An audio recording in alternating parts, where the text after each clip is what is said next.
Pemirsa, pemerintah memastikan penambahan kuota rumah subsidi tahun 2024 melalui skema fasilitas likuiditas pembiayaan perumahan atau FLPP, di mana berdasarkan pernyataan Menko Bidang Perekonomian, kuota rumah subsidi tahun ini ditambah menjadi 200.000 unit dari sebelumnya hanya 166.000 unit.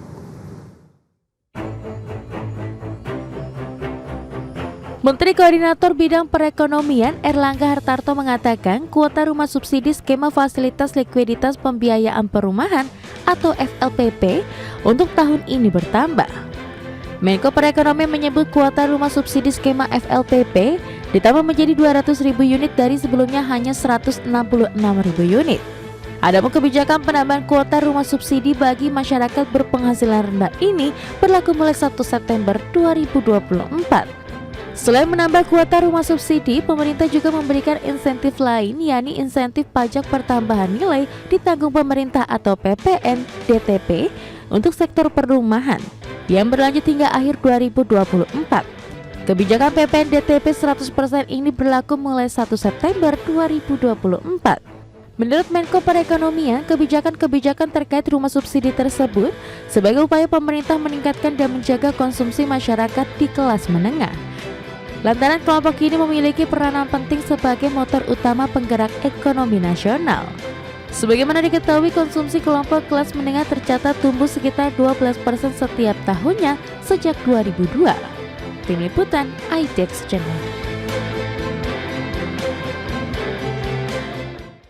Ya pemirsa, kuota rumah subsidi skema FLPP untuk tahun ini bertambah menjadi 200.000 unit dari sebelumnya hanya 166.000 unit. Kebijakan penambahan kuota rumah subsidi bagi masyarakat berpenghasilan rendah ini berlaku mulai 1 September 2024. Selain menambah kuota rumah subsidi, pemerintah juga memberikan insentif PPN ditanggung pemerintah 100%. Kebijakan-kebijakan yang diambil pemerintah itu disebut sebagai upaya pemerintah dalam meningkatkan dan menjaga masyarakat kelas menengah. Lantaran kelompok ini memiliki peranan yang penting sebagai motor utama penggerak ekonomi nasional. Sebagai gambaran pemirsa, konsumsi masyarakat kelas menengah sendiri beragam dengan pengeluaran terbesar dialokasikan untuk makanan, perumahan, kendaraan, kesehatan, pendidikan hingga hiburan. Sementara itu terkait penambahan kuota rumah subsidi, Asosiasi Pengembang Perumahan dan Pemukiman Seluruh Indonesia (APERSI) menilai komitmen pemerintah menambah kuota FLPP menjadi 200.000 unit pada tahun ini masih kurang, di mana kuota itu disebut akan habis sebelum Desember 2024. Seiring dengan bertambahnya kuota, APERSI berharap pemerintah dapat kembali merumuskan sejumlah strategi baru ke depan untuk menutupi kekurangan pembiayaan rumah subsidi lewat skema FLPP. Nah, salah satu yang menjadi usulan APERSI yakni penambahan alokasi subsidi bantuan uang muka hingga tambahan alokasi subsidi selisih bunga. Selanjutnya pemirsa, di tengah penambahan kuota rumah subsidi, Kementerian PUPR menyatakan sejauh ini banyak penyaluran rumah subsidi yang belum tepat sasaran. Untuk mengetahui lebih jelas, kita simak informasinya berikut ini. Kementerian Pekerjaan Umum dan Perumahan Rakyat menekankan pentingnya ketepatan sasaran dalam penyaluran bantuan perumahan. Hal ini mengingat masih banyak rumah bersubsidi yang diterima oleh masyarakat yang tidak berhak. Direktur Jenderal Perumahan Kementerian PUPR Iwan Suprianto mengungkapkan bahwa masih banyak pekerjaan rumah pemerintah dalam penyediaan perumahan.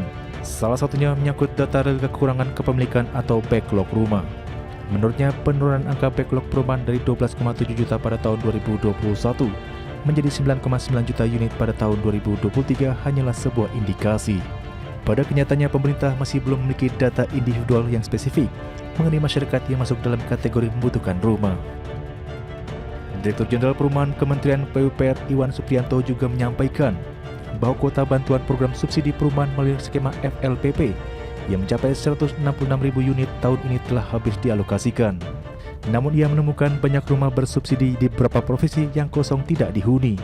Selain itu, ia juga menyoroti temuan Badan Pemeriksa Keuangan terkait adanya pengalihan rumah bersubsidi kepada pihak-pihak lain yang tidak berhak. Tim Liputan IDX Channel. Pemirsa, jumlah rumah subsidi yang tidak dihuni ternyata masih cukup tinggi. Hal itu tidak selaras dengan antusiasme masyarakat terhadap pemanfaatan program bantuan pembiayaan rumah subsidi melalui skema FLPP.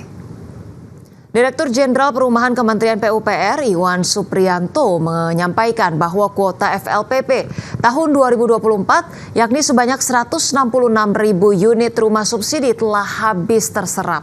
Kendati demikian, ia masih menemukan banyaknya rumah subsidi di beberapa provinsi yang kosong tidak dihuni.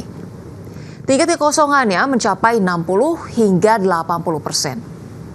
Nah, sebelumnya pemirsa, Badan Pengelola Tabungan Perumahan Rakyat atau BP Tapera pernah mengungkapkan sederet alasan rumah subsidi FLPP tidak dihuni oleh penerima manfaat. Ketidakhunian tersebut diantaranya disebabkan oleh berbagai faktor seperti keluarga 29,19%, pekerjaan 26,19%, ekonomi 17,66%, hunian atau perumahan 11,06% serta alasan lainnya sebesar 15%. Dari faktor keluarga misalnya pemirsa, penyebabnya beragam, mulai dari tinggal dengan orang tua untuk sementara waktu, masih tinggal di tempat tinggal lama, menunggu anak sekolah naik kelas baru, menunggu istri melahirkan dan alasan lainnya. Kemudian faktor pekerjaan misalnya baru saja pindah tempat kerja atau masih dalam masa dinas. Nah, selanjutnya pemirsa, dari faktor hunian atau perumahan. Belum dihuninya rumah subsidi karena sang pemilik rumah subsidi sedang melakukan renovasi.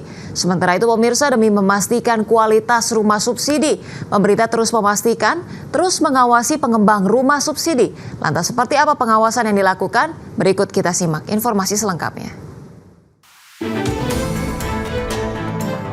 Kementerian Pekerjaan Umum dan Perumahan Rakyat terus berupaya memastikan agar pengembangan perumahan memenuhi kualitas rumah subsidi agar tetap layak huni. Hal ini menyusul telah dinaikannya batas harga jual rumah tapak subsidi berdasarkan keputusan Menteri PUPR tahun 2023. Dengan adanya kenaikan harga jual rumah tapak ini, seharusnya pengembang dapat menjamin kualitas rumah yang dibangun. Direktur Jenderal Pembiayaan Infrastruktur dan Perumahan Kementerian PUPR Heri Trisaputra Zuna mengatakan, pihaknya akan melakukan pengawasan secara berjenjang.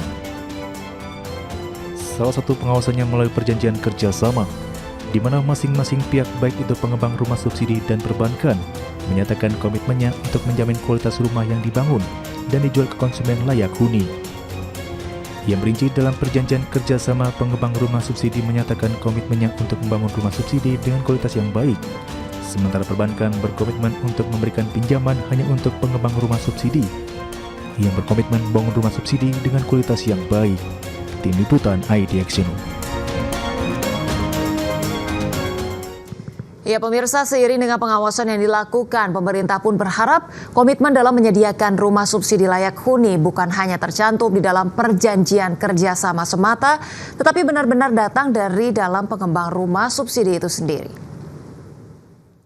Pemerintah mengungkapkan pemirsa, selama ini pelanggaran kualitas rumah subsidi disebabkan oleh berbagai hal dan tidak selalu dilakukan oleh oknum pengembang. Sebab ada juga pelanggaran di mana perbankan memancing pengembang untuk mengakadkan pembelian rumah padahal rumah tersebut belum siap huni.